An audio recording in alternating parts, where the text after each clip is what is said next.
So, what if everything we've been taught about making money, the hustle, the grind, the constant chase, is actually pointing us in the complete wrong direction? The idea we're diving into today suggests something pretty radical, that wealth isn't something you go out and get, but a frequency you tune into. Let's break down this concept of pineal wealth. And this is the central question we're faced with. I want you to forget about your bank account for just a second. Forget the investments, the business plans. What if the most valuable asset you have is actually located right between your ears, just waiting to be activated? This slide really just lays it all out. On the left, that's the path most of us know, right? The constant hustle, the grind, always feeling like there's never quite enough. But on the right, the pineal way offers a totally different approach. It's about shifting from brute force to a kind of subtle, powerful frequency. The goal isn't to chase wealth anymore, but to align your own internal energy to attract it, almost effortlessly. All right, so that brings us to the core principle of this whole thing. The source material claims that wealth is literally a frequency. So, what does that even mean? How can something as real and tangible as money be a vibration? Well, they call this the abundance frequency. And honestly, the best way to think about it is like a radio. All the music you could ever possibly want is already being broadcast 24/7. But if your receiver is just tuned to static, you're never going to hear it. The idea here is that abundance, in all its forms, is constantly being broadcast in the universe. Our job isn't to create it from scratch, but to just change the channel. I love this line because it's so simple, but it's also incredibly profound. The wealthy don't just think differently, they tune differently. I mean, that just reframes everything, doesn't it? It's not about working harder or having a slicker business plan.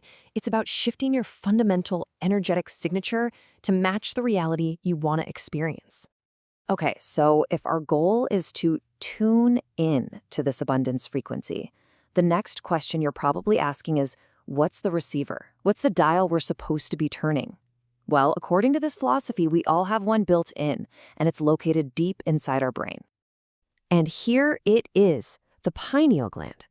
Now, science tells us this tiny little pine cone-shaped gland is responsible for producing melatonin, which regulates our sleep. But for centuries, spiritual traditions have called it something else, the third eye, a gateway to intuition and higher consciousness. The source material we're looking at suggests these two ideas aren't separate at all, but are actually deeply connected. Just think about that for a second. The source describes the pineal gland not just as a piece of biology, but as a purpose-built antenna. And what's its function?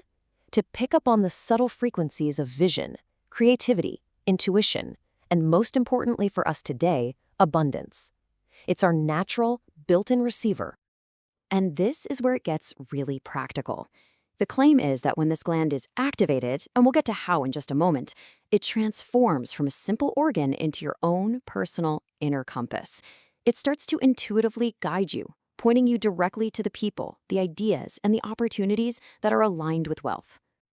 Okay, this all sounds fascinating in theory, right? But the source material doesn't just leave us hanging there. It actually lays out a practical, step-by-step process for activating this inner compass. So how do we actually do it? The whole path is broken down into a simple 3-step process. Think of it like preparing that radio we talked about. First, you have to clear away any static or interference. Second, you tune the dial to the right station. And finally, you embody it. You act as if you're already hearing that music loud and clear. Let's dig into each of these steps. So step 1 is all about clearing the static. The source points to physical blockers, like something called calcification of the gland, which is basically a buildup of deposits that can dull its sensitivity. It suggests things like changing your diet or getting more sunlight can help with that. But just as important are the internal blocks, clearing out those limiting beliefs with affirmations and dissolving emotional barriers like fear and doubt with practices like gratitude. Now, once the channel is clear, step 2 is about actively tuning in. And the source gives us a whole toolkit of practices for this. Daily meditation helps quiet the noise. Visualization exercises help set the destination. And things like sound healing, sunlight, and just getting quality sleep are believed to directly stimulate the pineal gland itself. Each of these is a way to deliberately, consciously align your personal frequency. And this brings us to the final and maybe the most powerful step, embodying the vision. This is so much more than just wishful thinking. The idea is that you have to generate the genuine feeling of abundance, of joy, of security, right now, before it ever shows up in your bank account. It's this emotional energy, this feeling state, that acts like a powerful magnet, pulling your physical reality to match your internal one.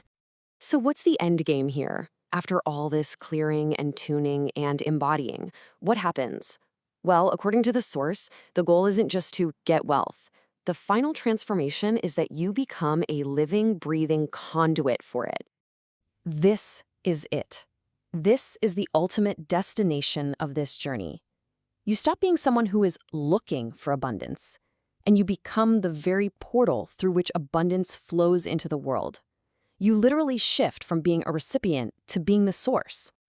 This quote really just says it all, doesn't it?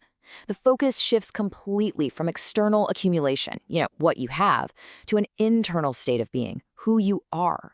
Prosperity becomes less about the number in your account and all about the vibration you embody every single day.